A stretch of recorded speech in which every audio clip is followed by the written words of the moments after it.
I worked with someone years ago. He had full body itching for 20 years. We found really high levels of Morganella. Morganella is a histamine producing bacteria. And we did some gut health work. And within 4 to 6 weeks, he was like, no medication. He'd been doing shots. It just changes everything.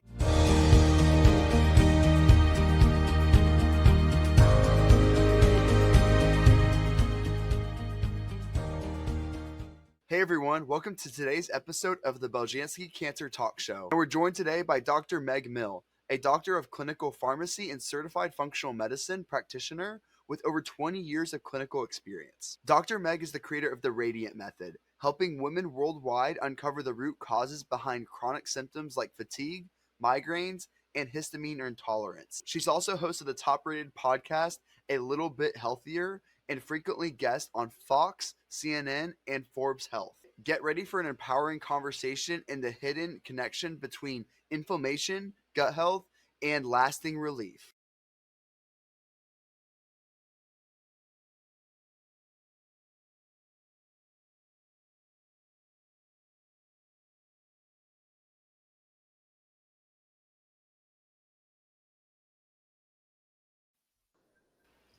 Hello, Dr. Meg, and welcome to the Beljanski Cancer Talk Show. I am so happy to have you today because we have had on this show so many number of doctors, integrative doctors, but very few have addressed the issue of chronic inflammation. And absolutely, you are the first one to address that from the point of view of histamine. So my first question is, what is histamine and how did you get involved into this original pathway at looking at histamine for chronic inflammation?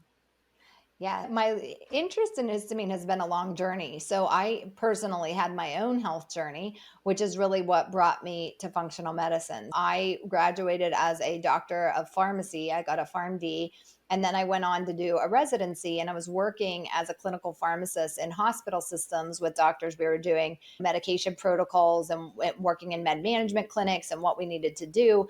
And I was, there were two things that started to happen. I started to see we're putting all these people on medications, but people are surviving, but not really thriving. I'm seeing this at work. But then at the same time, I started having a lot of my own health issues. And I was young at the time, like in my 20s.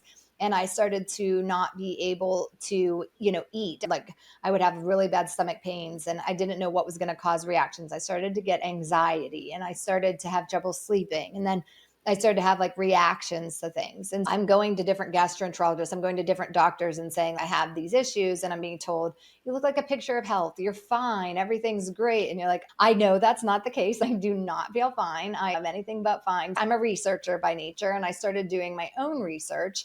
And that was back about 15 or more years ago when some of these things that are out now were just emerging when we're looking at microbiome and all of the different things. So I started doing research on my own and started seeing a big health transformation. So that's actually what led me to, okay, I'm finally finding answers. I'm finally feeling better. So I actually went back and got certified in functional medicine. And then I opened my functional medicine. I have a virtual functional medicine practice actually where I see people all over the world.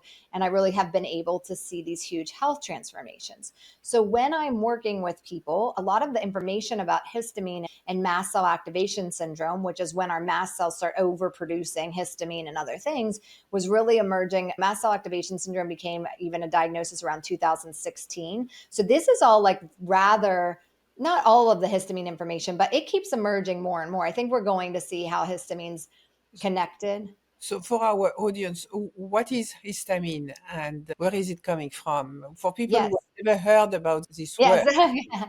Yeah. So let's go back there. I started giving my story. Yeah. So histamine is a biogenic amine. So when the immune system detects an allergen or an invader, histamine is released, and that's released primarily from mast cells and basophils, which are part of our innate immune system. So when you have two different levels of your immune system, you have your innate immune system, which is just detecting what's there, and then you have your adaptive immune system, and that's getting like really looking at more specific things. So our innate immune system has mast cells. And when we have this invader that comes in, it releases histamine. And histamine's not bad, it has a purpose. So it acts for immune defense, it protects the body against pathogens, it regulates your gastric acid secretion. So it helps you break down your food. It affects neurotransmitter activity. So it can affect your like sleep and wakefulness cycles. We can affect our cognition, our mood. And then we have what we see as the most common way we think of histamine, and that's allergic response. So that's part of the body's mechanism to expel harmful agents like parasites and pathogens and all these things out of our system. A- But And when you have a bad reaction to something, you have some big red pimples growing and it becomes itchy, then you take some kind of medication which contains antihistamine, right? yes, so that, yes, That's generally. what I So think what most people are familiar with. When they think histamine, they know a little bit about it. They think Benadryl for some reason. yes. Yeah, and that's the thing. Okay, so you're thinking in Benadryl. So Benadryl is an H1. So what is a little confusing, and this is something a lot of people don't know, is that there actually are 4 different types of histamine receptors in the body. And you think of that H1, that allergic type reaction. And that's what most people think when they think of histamine. But we actually have an H2 receptor, which is in your gut. So that's where you can actually see gut related symptoms. We have H3 and H4. So it's interesting because like we think of that as histamine. So we think of like nasal congestion and sneezing and asthma and difficulty breathing, but we can also see like headaches and migraines, fatigue, heart palpitations, sometimes like anxious feelings, sometimes hormonal symptoms like PMS, flushing. There's a lot of things that actually happen when we have high histamine levels that we're not necessarily thinking about because our knowledge generally stems from that allergic type response when we're thinking about it. Yeah, I actually had a lot of experience with what antihistamines do. So when I got my basically 2 weeks after, I don't know if this is a correlation, causation. I don't know if this is actually, anyway, I got my, then at 2 weeks later, I started getting hives every hour or so, and I could like, draw on Mhm. myself, and Yeah. I would be able to go on my skin. Like I would say hi. I would write. I Uh-huh. just like start to do like skin art where I would be able to write with my finger and just write things, whatever. Like I would just do Uh-huh. motivational things. But anyway, then it would just turn into a hive. So it was super weird. I didn't know what was going Mhm. on, and I was starting to struggle to breathe. And I went to the immunologist, and they were like, "Yeah, we don't know what's going on." And so then I just kept taking Zyrtec and taking allergy shots, those like allergy shots every week or so. And then eventually, like a year and a half later, it went away. But if I stopped taking a Zyrtec, an antihistamine, I wouldn't be able to breathe very well. So I couldn't Mhm. walk as very far. So that, to this day, they still don't know what happened. But yeah, like when it comes down to histamines and all that, it's crazy. So I just wanted to Yeah. like share that. No, but that's a good point. So when we're looking at stuff like that, there's kind of 2 things that you want to look at. So I like to use a bathtub analogy. So if you have a bathtub and you have water flowing into it and you have the drain unplugged, the water's just going to flow through and it's not going to overflow. You're going to stay at the same spot. So if you do one of 2 things, if you plug the bathtub or if you turn the water up, you're going to get this overflow. And that's what you had happen. You started to get these reactions. So we have to be able to break down histamine in our body. And we do that through the gut in diamine oxidase is an enzyme. And then we do that in our cells. And there's an enzyme called histamine and methyltransferase. So we have to be able, but then basically, if you're turning the water up, that's another thing. And getting the for you was activating your immune system to turn the water up. So we were seeing a lot of increase in these histamine reactions either after people got the or after people got because we're seeing okay your body's immune system was turned up and you're getting almost it's like a hyperactive response where your cells are just firing without really needing to. Besides this episode, which was obviously triggered by the, why do people get some histamine reaction? How does that start in the body? So what we want to think of like are like building blocks basically and say, okay, what are all your immune system wants to be balanced. So it wants to have a balance and be able to handle everything. And so we want to look at what are all the blocks that are stacked up on top of each other that put you over that place where you're going to start to have a reaction. So viral infections were mentioned, like something like a virus, or where we're seeing Epstein-Barr virus or something. We see specific histamine producing or mast cell activating bacteria in the gut. So do you have like microbes like small intestinal bacterial overgrowth or other microbes that are growing in your gut that are creating this histamine response? We can see things like H. pylori in the gut. We can see parasites. We can see environmental toxins, heavy metals, different things. So we're saying, okay, what are all mold exposure? Actually, people who have mycotoxin and mold exposure is another thing that can often put you in this overdrive. So we're saying, okay, what are all the things that are piling up that really can cause the reaction? And another one that might surprise a lot of people are hormones. So estrogen actually stimulates mast cells to release histamine, and progesterone actually helps break down histamine. So when a lot of women have what we call estrogen dominance, where they have more estrogen in relation to progesterone, particularly when they're going through perimenopause. So we start to see this elevated estrogen can make them have more histamine reactions.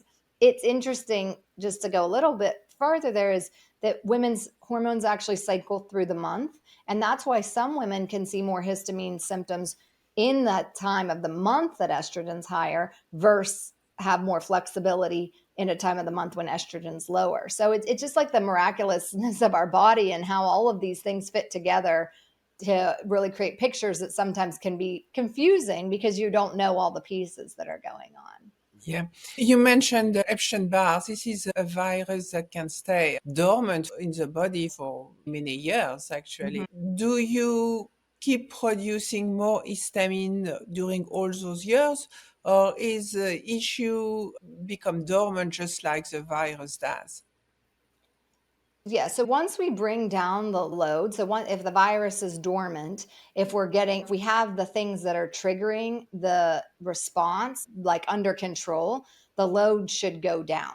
Okay. So it can become the idea when we're working with it is to bring down the load so you're not having all of these different reactions. You're not having the inflammation, you're not having maybe the headaches and the reactions that you are having. So we can get that to come down, yes. So that will lead to the next question. What are the steps that you recommend to your patients to bring down the histamine level? Ever wondered about a supplement just for you? Introducing Womabel, made for the unique health needs of women, the natural choice for everyday wellness. Our formula, carefully picked, deeply researched, for real results. Packed with the power of Pau Pereira, exclusive green teas, and Rauwolfia extract. Every capsule is a step towards better health. Hear from those who felt the difference. Visit our website, masonbeljanski.com.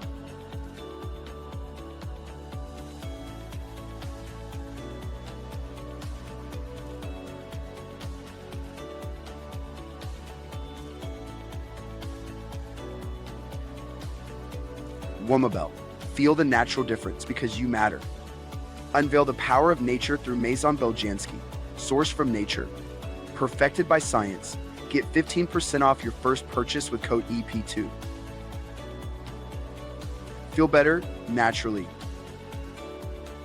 So one of the things that I would say, if you're listening right now, that you can do today is look at a low histamine diet. Now, I don't think that this is something necessarily that is our long-term answer. So it's what do we do now for evaluation? And then what do we do long-term to really solve the problem? But it's a way to say, if you're thinking, this sounds like me, do I have histamine issues? You can pull foods out that are high in histamine, because again, the foods can add to that load. So when we're looking at, we have different types of foods. We have histamine producers, and then we have foods that liberate histamine from the body, and then foods that inhibit the breakdown of diamine oxidase. So when we're thinking of things, we're thinking of a lot of healthy foods, surprisingly, like your fermented foods. And that's why it can be complicated, because a lot of people are trying to heal their gut and adding fermented foods, but those if you have histamine issues, that can backfire and you can actually have more gut symptoms. So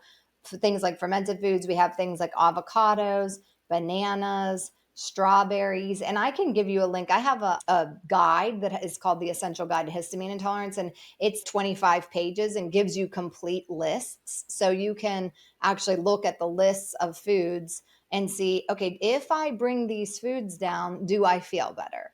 Another little complication here is leftovers can also grow histamine. So even if you're not eating high histamine foods, if you have leftovers that have histamine, you might still be getting them in. So eating fresh as much as you can or flash freezing can be something else that really helps.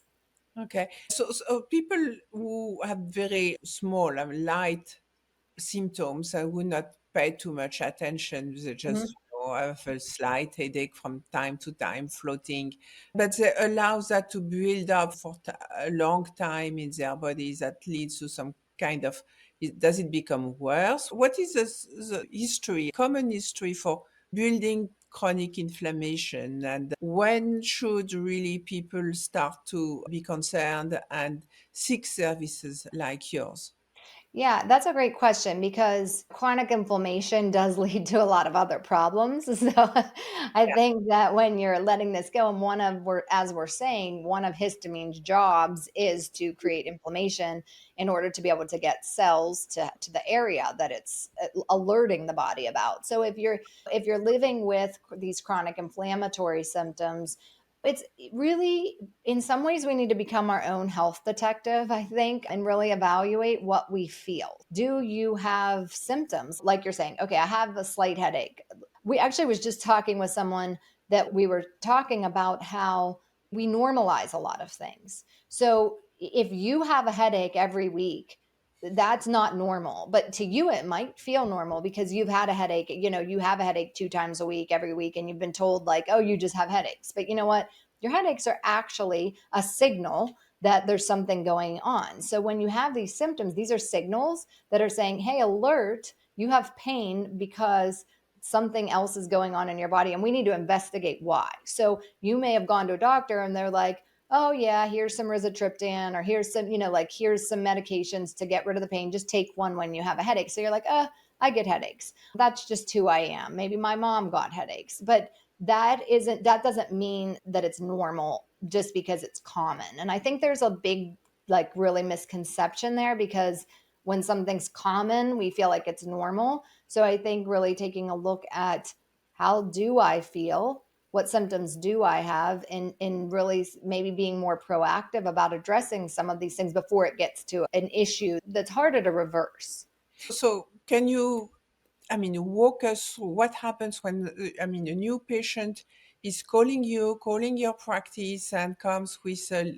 list of symptoms. Some are heavy, some are very light. And where do you start to investigate what is happening in the body of this patient and how to alleviate his or her symptoms? Yeah, when we're looking at it, a lot of times we'll start with gut health. And that's for two reasons. One, because we know there's more and more research showing that there are specific histamine producing and mast cell activating bacteria, like we said, in the gut. And so when we have these bacteria, even if your body is producing, like if there's not an imbalance in your body in another way, if you have this bacteria that's producing it and we're not clearing that out, then we can, still continue to have a problem. The other issue there is that you have that, like, diamine oxidase is the enzyme that we use to break down histamine in the body. If you have issues with the brush border and the lining of your gut, that's where those enzymes work. So those enzymes help break things down in that lining, in that area of your gut. And if you don't have good gut health and those are compromised, you can't break down the histamine well from your food. So we need to optimize the enzyme production, optimize gut health, and make sure that we, one, have those bacteria killed off, and then also other invaders, like we said, like a parasite or H. pylori or different things, can also be activating your immune system. And what's interesting here, I just like, this is a story that's a good example. I worked with someone years ago who he had full body itching for 20 years, like completely. He was on a lot of like high dose medicate, like you're saying, in the antihistamines, but like really high dose prescription ones for 20 years. And as soon as they wore off, like he'd start to just itch again. I feel 100% fine, no gut issues, no energy issues, great, except I have this full body itching. He's like, you're never going to be able to solve this. It's this weird thing about me. And so I said, okay, we need to do a stool test. And he was like, I'm not having any GI issues. Like, why are we doing a stool test? I'm like, because we need to look at this. And we found really high levels of Morganella. Morganella is a histamine producing bacteria. And we did some gut health work. We did some antimicrobial work for the Morganella. And within 4 to 6 weeks, he was like no medication, itch free. Like he'd been doing shots, he'd been, everything, single thing you could think about. And he was like, I can't even believe it. And he's like, I didn't even have any gut symptoms. But it's because, we were really looking into what was going on and the root cause of it. And we got to that, it just changes everything. So I think it's surprising to people because they maybe haven't ever been given the tools or the knowledge that these things could be done, but it's really saying, okay, where are we finding what's going on and how do we fix it at the root?